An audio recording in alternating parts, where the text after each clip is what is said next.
Today on the bench I'm going to tie you up one of my favorite go-to patterns, and it's called the parachute Cahill. Make sure you have these materials ready before you tie the fly.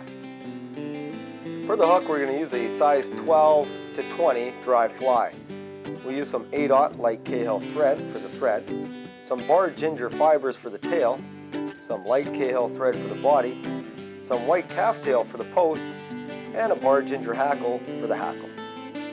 First step to the fly is to take your light Cahill thread and work up a good base onto the hook. I've taken some barred ginger hackle, and this is a fairly thick one from the back of the cape.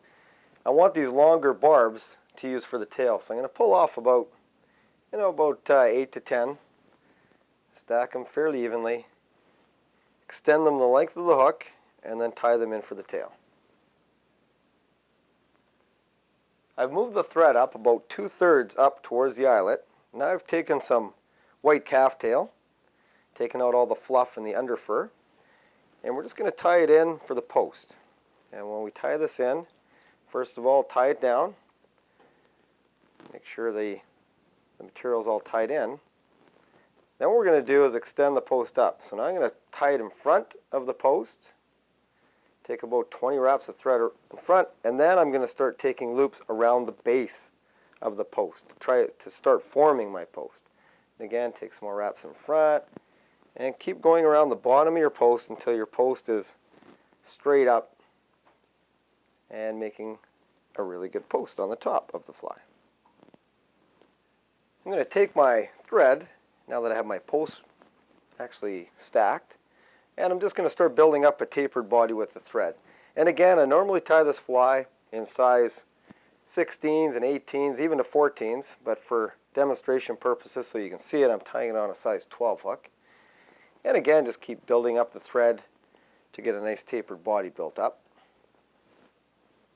For the next step, I'm going to take my barred ginger again for the hackle, and the important thing here is I'm actually going to tie the hackle into the stem. I'm not going to tie it onto the body. I'm actually tying it in and on the stem.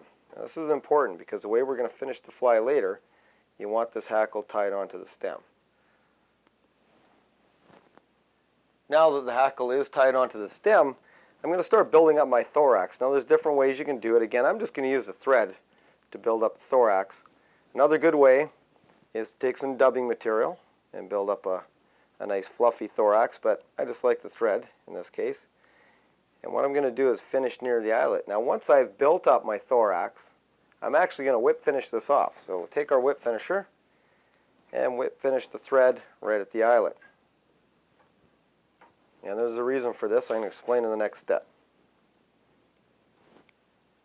Now to finish the fly off, I'm going to take the fly and slide it so it's straight up and down in the vise, because I'm actually going to finish my fly and finish my hackle right onto the post. So now what I'm going to do is take my thread and tie it back onto the post.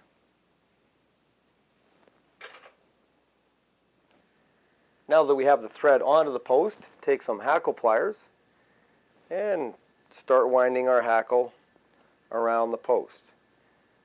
And you're going to want to take probably 5 to 6 turns. You want to build up a real nice hackle on this fly. So I'm going to take probably about 6 turns, and then finish right at the base of the post with your thread and wrap that around. That way the thorax doesn't get all built up and you get a real nice parachute hackle built. Now we'll take our whip finisher and whip finish right at the base of the post. To finish the fly off, I'm now going to take it and move it back horizontal in my vise and trim the post. And again, the post should be about the length of the hook, maybe a little bit less. And there it is, the finished parachute Cahill. Like I said before, it is one of my go-to patterns, and the reason is when you finish the hackle on the post, the fly sits that much lower in the water and looks that much more appealing to the fish.